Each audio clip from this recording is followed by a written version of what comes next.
하나님의 은혜가 여러분들 가운데 함께 하시기를 주님의 이름으로 축원합니다. 여러분 사랑합니다. 우리 멀리 계시지만 옆에 있는 분들에게도 사랑합니다. 예, 사랑합니다. 예. 올해 참 무더웠는데요. 어제 얼마나 시원한지 느끼셨어요? 그래서 어제 밤에 문자 보냈던 것처럼 이 또한 지나가리라. 그렇죠? 이 무더위도 때가 되니까 지나갔는데 이 코로나 사태도 그렇게 지나갔으면 좋겠어요. 근데 사실은 이게 쉽지가 않은 것 같습니다. 보통 이제 코로나라든 이런 바이러스가 생기면 백신이 나오는데 거의 한 10년 정도 걸렸다고 그래요. 그런데 이번에는 전 세계에서 이 코로나 백신을 만드는데 정말 빨리 만들어가지고 1년 이내에 만들어서 접종을 하고 있고, 그리고 접종하면서 이제 자유롭게 활동할 시대가 다가왔나 보다 그랬는데, 특히 이제 이스라엘 같은 경우 이스라엘이 1000만 명이 안 되거든요. 한 800만에서 900만 정도 된다는데 1차 접종 끝내고 2차 접종까지 전 국민이 다 맞은 거예요. 그런데도 이 코로나가 확산되면서 이제 3차 접종까지 가고 있습니다. 우리나라 같은 경우는 엊그제까지 1차 접종 42%, 그리고 2차 접종까지 마친 사람들이 약 17%가 조금 넘었다고 합니다. 근데 문제가 뭐냐면 이 백신을 만들어내서 이 커버하려고 하는데 이 코로나가요 더 빨리 진화하는 것 같아요. 그렇죠?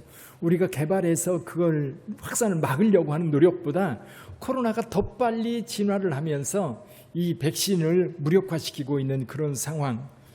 그래서 이제 일부 학자들은요, 이 상황이 굉장히 심각하게 갈 거라고까지 이야기를 하고 있습니다.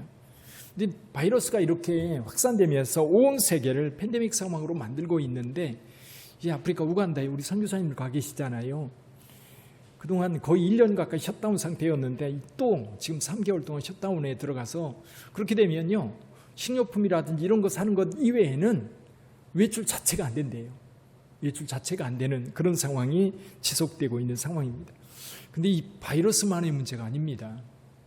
작년 같은 경우에는 호주에 산불이 나가지고 얼마나 많이 탔는지 여러분 들으셨지요? 올해는 터키, 미국, 특히 그리스 같은 경우, 그리스나 터키 같은 경우도 이제 산불 때문에 곤욕을 앓고 있어요. 이게 지금 전 세계적으로 다가오는 재앙인 것 같아요. 유럽 같은 경우도 100년 만에, 아니 1000년 만에 이 홍수가 나가지고 도시가 잠기는 그런 일들. 예를 들면 LA 같은 경우도 비가 안 오거든요. 그러니까 하천 같은 게 제대로 되어 있지 않습니다. 근데 거기에 비가 100년 만에 한번 내리고 나면요 도시 전체가 잠기는 거예요. 유럽이 그렇습니다. 유럽 같은 경우는 강이 흐르면요, 강이 많이 흐를 때와 적게 흐를 때 차이가 거의 없으니까 강물 옆에 도시가 이렇게 건물들이 있거든요. 우리나라 같은 경우는 한강 그러면 강물이 흐르는 데하고 건물들하고 멀리 떨어져 있잖아요. 홍수가 나면 많이 차니까. 근데 유럽은 그런 상태가 아닌데 갑자기 홍수가 나고, 또 중국 같은 경우에도 하루에 3시간 만에 300mm가 내리는, 여러분 그렇게 비가 내리면요 진짜 물을 쏟아 붓는 것 같거든요. 이런 기후변화 같은 것들이 우리에게 굉장히 두려움으로 다가오고 있습니다. 우리하고 상관없으니까, 나하고 직접적인 관련이 없으니까 그냥 우리는 그냥 외면하고 지나갈 수 있을지 모르지만 이게 결코 그렇지가 않아요.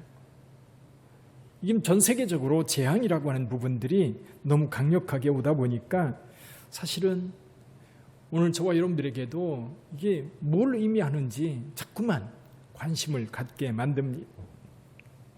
더군다나 코로나라고 하는 이 상황이 특히 이제 신앙인들의 어떤 신앙적 자유, 예배라든지 모임이라든지 이런 것들을 자유롭게 할 수 없게 만드는, 그래서 이 코로나가 국가의 통제 속에 들어가게 만드는 그런 일을 하고 있습니다. 신앙이라고 하는 것이 핵심이 자유거든요. 그래서 신앙은 종교의 자유라는 것이 있어서 어느 나라든지 지금 뭐 공산권이라든지 회교사회라든지 이런 데 말고는 종교가 자유가 있어서 종교적 자유에 대해서 보장을 해주는데, 여러분 이 코로나 팬데믹 상황에서는 종교의 자유가 굉장히 많이 억압되고 있는 그런 상황입니다. 그러다 보니까 어느 때보다도 신앙생활하기가 어려운 때에 저와 여러분들이 직면해 있습니다. 물론 기독교는 오래도록 기독교 역사 속에 자유롭게 예배를 드리고 자유롭게 하나님을 예배했던 때 많지 않습니다.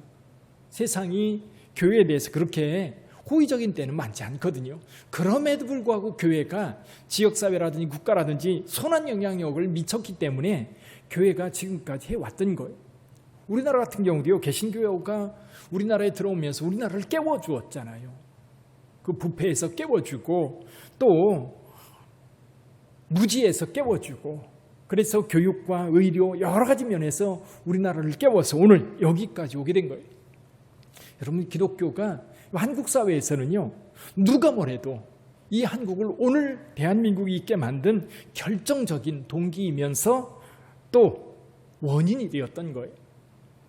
자, 그런 상황으로 오늘 여기까지 왔습니다. 그런데 지금은 오히려 교회가 지역사회를 위해서 봉사하고 헌신하고 지역사회를 깨워가는 게 아니라 오히려 지역사회 속에 통제를 받고 있는 그런 상황에 놓여 있는 지금입니다. 이렇게 어려울 때 우리 어떻게 행동해야 되는가? 어떻게 신앙생활해야 되는가? 사실은 고민이 많지요. 그래서 일부의 교회들은 정부 통제받지 않겠다. 그래서 오늘 또 집회 금지를 이제 서울시에서도 정부에서도 말하고 있는데, 그런 거 듣지 않겠다. 우리는 우리의 자유를 따라서 집회하고 그리고 우리의 의견을 표출하겠다. 근데 그게 과연 옳은 거냐? 제 생각은 그래요. 교회가 지역사회라든지 지역 주민들에게 폐해를 끼친다면 교회는 교회 존재 이유가 없는 거예요. 세상을 구원하기 위해서 교회가 있는 거고 세상을 살리기 위해서 교회가 있는 건데, 이 팬데믹 상황 속에서 오히려 교회가 이 전염, 이 바이러스 전염의 주범이 되고 있다면 그건 우리가 조심을 해야지요. 지금도 교회가 통제되는 이유는 그거예요. 방역 수칙을 잘 지키는 교회들을 통해서는 이 코로나 바이러스가 교회를 통해서 확산되지 않아요. 그걸 다 무시해버리고 신앙의 자유가 중요하다 그러면서 함부로 행동하니까 교회를 통해서 계속해서 이제 바이러스가 확산되니까 사회적으로도 이 교회를 통제하려고 드는 거예요.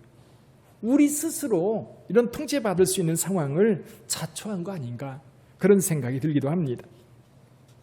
이럴 때 오늘 본문의 말씀에서는 굉장히 원칙적인 이야기지만 굉장히 중요한 몇 가지를 말씀해 주고 있어요.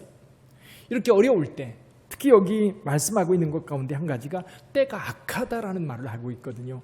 때가 악하다. 이 악한 때에 그리스도인들은 어떻게 살아야 되는가? 그래서 원론적인 굉장히 중요하고 핵심적인 내용이 뭐냐면 지혜롭게 행하라라는 거예요. 지혜롭게 행하라. 저와 여러분들이 예수 믿어 구원 받았거든요. 하나님의 자녀가 되었고 의인이 된 자들이에요. 세상과는 다른 겁니다. 세상 사람들이 경험하지 않은 은혜를 경험한 자들이 크리스찬들이에요. 그렇게 은혜를 경험한 크리스찬들은 이런 악한 세상 속에서 어떻게 행동할 건가? 사실 사도 바울은 에베소 교회 성도들에게 지혜롭게 행동하라고 이야기를 하고 있어요. 지혜롭게 행하라. 어떻게 행하는 게 지혜로운 거예요? 예수님께서도요, 제자들을 세상에 파송하면서 이 마태복음 10장 16절에서 말씀합니다. 내가 너희를 보내는 것이 양을 이리 가운데로 보내는 것과 같다는 거예요. 그러면서 제자들에게 하는 말씀이 너희는 뱀같이 지혜롭고 비둘기같이 순결하라고 말씀하세요. 지혜가 필요하다는 거예요. 그러니까 우리가 순결한 것만 가지고 이 악한 세상 속에서, 이 팬데믹 상황 속에서, 재앙이 임하고 있는 이런 상황 속에서 순결함만 지켜갈 수는 없는 거지요. 지혜가 필요한데 그 지혜가 뭐예요? 오늘 몇 가지 주님께서 말씀해 주고 있어요. 첫 번째는 지혜롭게 행한다고 하는 것 가운데 한 가지가 뭐냐면 시간을 아낀다라는 거예요. 우리 16절 한번 읽어볼까요? 같이 읽어봅니다. 세월을 아끼라, 때가 악하니라. 세월을 아끼라. 세월을 아끼다라고 하는 말이 뭐예요? 저와 여러분들에게 시간은 모든 사람들이 가장 공평하게 주어진 것이 시간이라고 그래요. 그렇죠? 저와 여러분들에게 똑같이 하루 24시간, 1년 365일 주어졌습니다. 물론 길이는 서로 다를 수 있어요. 짧은 사람도 있고 긴 사람도 있는데 매 이렇게 하루하루의 시간은 동일하게 주어져 있어요.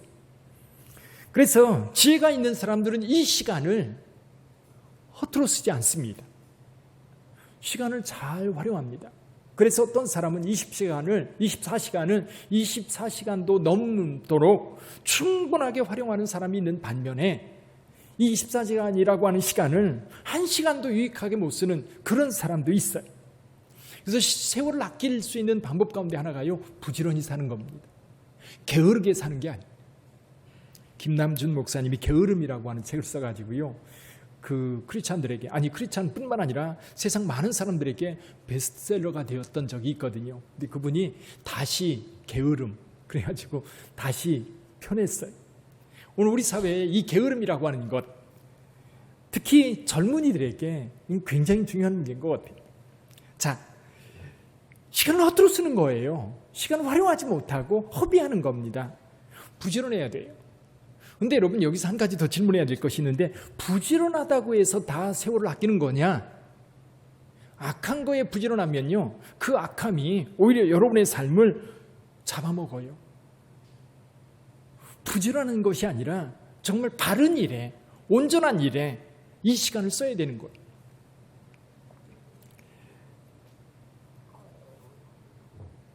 토끼와 거북이 이야기 아시죠? 토끼와 거북이가 경주를 했어요. 누가 이겼지요?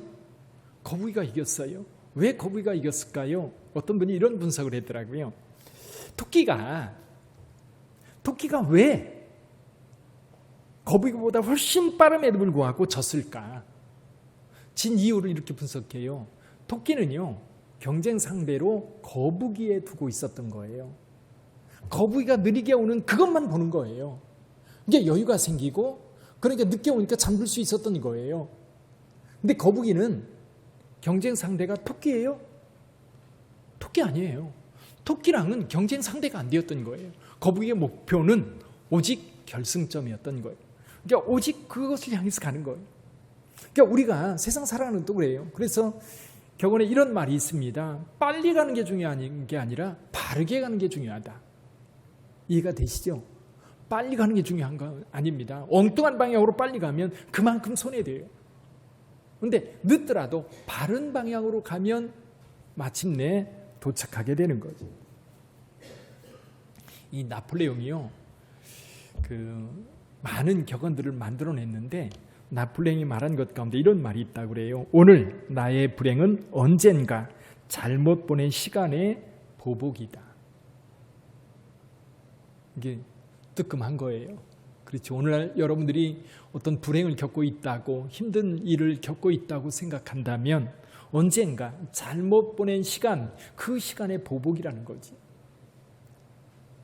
근데 여러분, 지나간 거 어떡하겠어요 지금, 그렇죠? 지나간 거 뭐 시간의 보복이 있든 어떤지 간에 과거는 과거니까 우리가 돌이킬 수 없거든요. 그런데 문제는 뭐예요? 지금이에요. 지금 내가 이 시간을 어떻게 쓰느냐에 따라서 앞으로 그 시간이 나에게 보복으로 다가오든지 축복으로 다가오든지 할 거예요. 세월을 아낀다는 것은 그건 것 같아요. 그 시간이 나에게 축복으로 다가올 수 있도록 지금 선하게 활용하는 것이지. 사랑하는 성도 여러분, 세월을 아끼시기를 바랍니다. 허투루 보내지 마세요. 또 한 가지 지혜롭게 사는 것이 뭐냐? 오늘 17절에서 이렇게 말씀하세요. 같이 읽어봅니다. 그러므로 어리석은 자가 되지 말고 오직 주의 뜻이 무엇인가 이해하라. 주의 뜻이 무엇인가 이해하라. 사랑하는 성도 여러분, 주의 뜻을 따라가야 돼요. 근데 주의 뜻을 묻지 않고 내 욕심 따라가다 보면 수렁에 빠질 때가 참 많습니다. 그제 뉴스에 온통 뉴스를 장식한 내용이 있었지요. 머지 포인트라는 거예요. 전 처음 들어봤어요. 뉴스에서 나와서 처음 들어봤는데, 혹시 여러분들은 머지 포인트 사용해 보셨어요? 우리 교회는 그래도 아직도 순진한가 봐요. 그치? 아직 써본 분들이 혹시 젊은이들 가운데 많이 사용했던 것 같아요. 이게 이제 금융감독원이라든지 이런 데하고도 전혀 상관없이 만들어 지난 3년 동안 많은 사람들이 애용한, 저는 기껏해야 인천 이음카드나 부평 이음카드 6% 적립금을 주잖아요. 그것도 황송해서 그것만 쓰는데 20%를 적립해 준다니까 이게 얼마나 큰 거예요. 요즘 여러분 은행에 저금해 보세요. 저금하면 1% 정도, 1년에 1%, 1년에. 근데 돈 쓰는 대로 20% 정도 돈 돌려준다니까 사람들이 뭐 100만 원, 200만 원, 500만 원, 1000만 원 그걸 산 거예요. 근데 갑자기 이제 그 서비스를 중단한다고 그러니까 난리가 난 거예요. 그 원금 돌려달라고. 가맹점들 가운데도 이 소식을 듣지 못한 이 소규모 가맹점들을 와가지고 사람들이 그 포인트를 쓰는 바람에 많이 피해를 보기도 했다고 그래요. 돈이죠, 돈. 뭐 조금 남는다 그러면 거기에 몰려가지고 그러다 보니까 이런 일들이 벌어지는 거예요. 사랑하는 성도 여러분, 저와 여러분들은 크리스찬으로서 하나님의 뜻이 무엇인지, 주님이 저와 여러분들을 부르시고 여러분들을 사랑해 주시고 여러분들에게 은혜를 베풀어 주셨는데 그 은혜를 따라 살아가야 할 텐데 하나님의 뜻이 무엇인지, 주님의 뜻이 무엇인지 분별할 수 있어야 돼요. 이게 지혜예요. 그 목적을 따라 갈 때에 저와 여러분들이 하나님 앞에 기쁨이 될 뿐만 아니라 우리의 삶이 아름다운 삶이 될 줄 믿습니다. 생각해 봐요. 우리 청년들이 직장에 취직합니다. 회사에 들어가요. 회사에 들어가면서 그런 꿈을 꿉니다. 내 비전, 내 꿈 이루기 위해서 회사에 들어가는데 지금이야 옛날처럼 그러지 않습니다만은 옛날에 많은 사람들이 직장에 들어가서 뭐부터 시작해요? 컵 닦는 것부터 시작한다고 그러잖아요. 그래서 거기서부터 고민이 되는 거예요. 내가 이거 하러 여기 들어왔나? 그래서 그만두고 나가는 사람들 많았어요. 요즘에도 마찬가지입니다. 근데 여러분 분명한 것은 이거예요. 내가 회사에 들어간다면 그 회사에서 원하는 일을 해야지 내가 원하는 일을 하면 결코 회사로부터 월급 받지 못해요. 그렇죠? 맞지요? 저 여러분들 마찬가지인 것 같아요. 하나님께서 원하는 일을 우리가 할 때 하나님께로부터 축복받는 삶을 사는 거예요. 하나님께서 원하는 일을 우리가 기쁨으로 하고 감사함으로 할 때에 하나님은 그것을 우리에게 축복으로 갚아주셔요.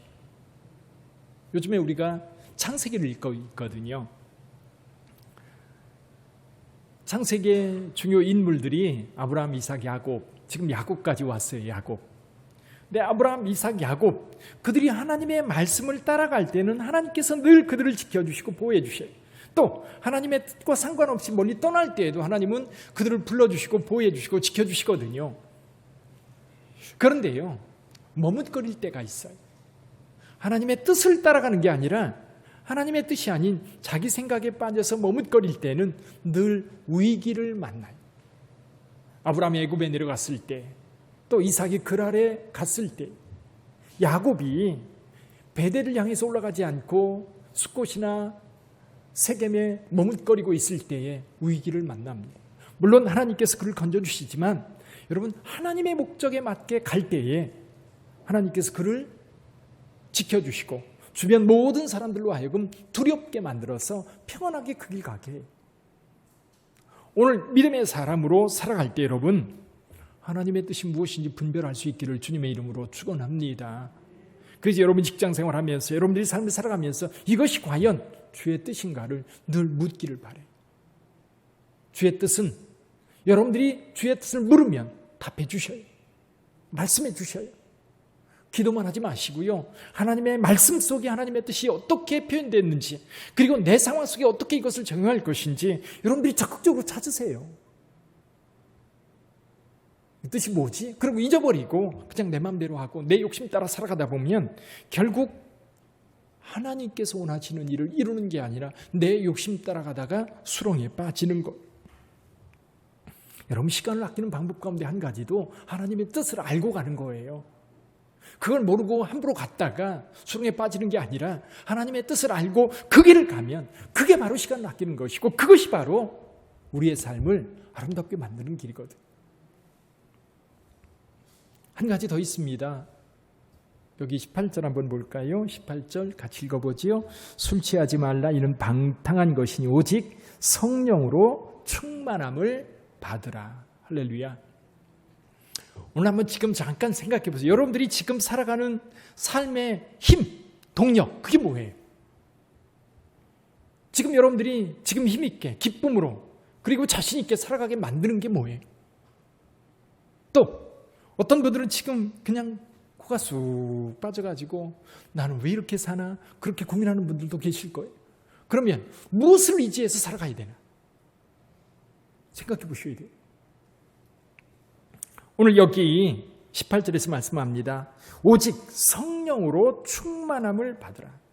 저는 이것을 이렇게 생각해요. 우리가 살아갈 때에 힘이 필요하거든요. 힘. 그렇죠. 육체적 힘은 잘 먹어야 되잖아요. 그렇죠. 지식이 필요하다면 여러분 책 읽고 정보를 많이 습득해야 지식이 풍성해져요. 그러면 우리가 영적인 힘은, 영적으로 살아갈 수 있는 힘 어디에서 오는 거예요? 성령을 통해서 올 수 있기를 주님의 이름으로 축원합니다.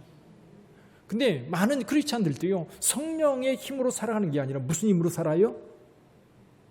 밥심으로 살아요? 배불러야 삽니까? 요즘 우리 사회는요, 돈의 힘으로 사는 것 같아요. 돈의 힘. 돈 조금 있으면 어깨에 힘주고 살아가고 돈 조금 없으면 기가 푹 죽어서 살아가는 우리 크리스찬들은 좀 내려놨으면 좋겠어요. 그렇죠?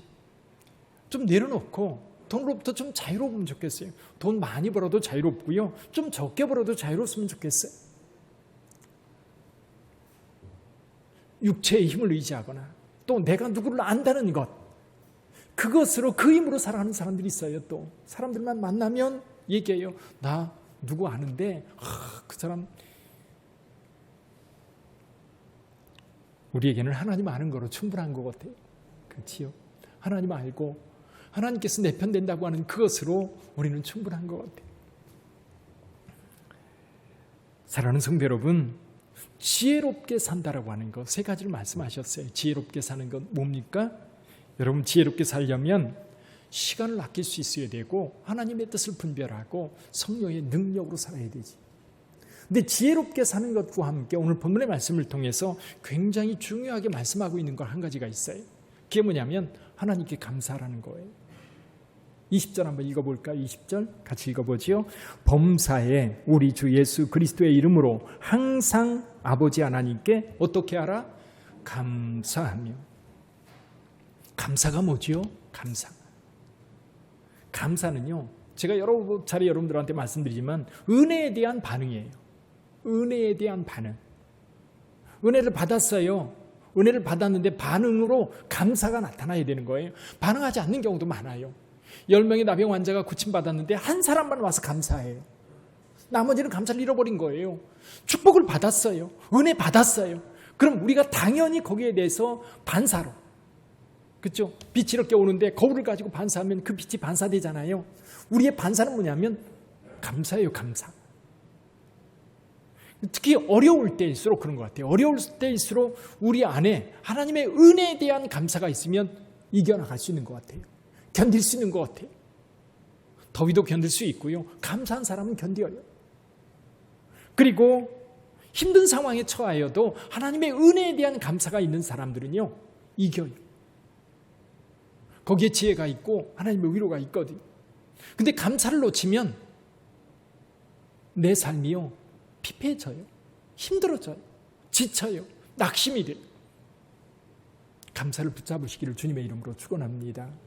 근데 이렇게 말씀해요. 범사에 항상 모든 일에 언제나 하나님께 감사라는 거예요. 어느 목사님께서요, 이런 간증을 하시더라고요. 자비와 은혜를 결정적으로 배우는 기회가 있었대요. 미국 교통경찰관한테. 한 번은 주일인데 이제 가난한 유학생에게 무슨 돈이 있겠어요. 근데 이제 주일 아침에 예배를 드리러 가는데 주일 아침에 조용하잖아요. 근데 미국의 굉장히 중요한 특징 가운데 하나가 뭐냐면 사거리가 있으면 신호등이 있는 게 아니라 신호등 대신에 뭐가 있느냐면 뒷골목 같은데요. 거기에 그 스탑 표시가 있어요. 미군 부대에 들어가 보면 알 수 있어요. 제가 한 번은 미군 부대에 들어갔는데 미군 부대에 들어가서 차를 타고 가는데 차가 하나도 없어요. 사람도 아무도 없어요. 그런데 가다가 딱 쓰더라고요. 쓰고 나서 지나가요. 다음에서 또 그래요. 왜 그러냐고 그랬어요. 그랬더니 여기 스탑 표시 있지 않습니까? 여기서 안 쓰면요 딱지 끊어요. 미국은 그래요. 우리는 그냥 지나가잖아요. 스탑 표시 있어도 지나가는데 제 동기 목사님 한 분도 이제 새벽에 어려울 때 신문 배달을 했었나 봐요. 그럼 아무도 없으니까 신문 배달을 하고 있으면 그 신호등 그냥 지나간대요. 그럼 어디서 나오는지 경찰이 쫓아와가지고 딱지를 끊는 거예요. 근데 이제 그날도 이 목사님이 아이들을 태우고 교회를 가는데 아무도 없으니까 그 신호를 그냥 무시하고 서너 개를 지난 거예요. 아니라 다를까 뒤에서 경찰관이 쫓아왔지요. 사이렌을 울리며 쫓아와가지고 앞에 딱 가로막아 섰습니다. 근데 이제 우리나라에 익숙했던 이 목사님, 내가 뭘 잘못했나? 그랬더니 이제 경찰관이 다가왔어요. 창문을 내렸는데 이렇게 물어보는 거였습니다.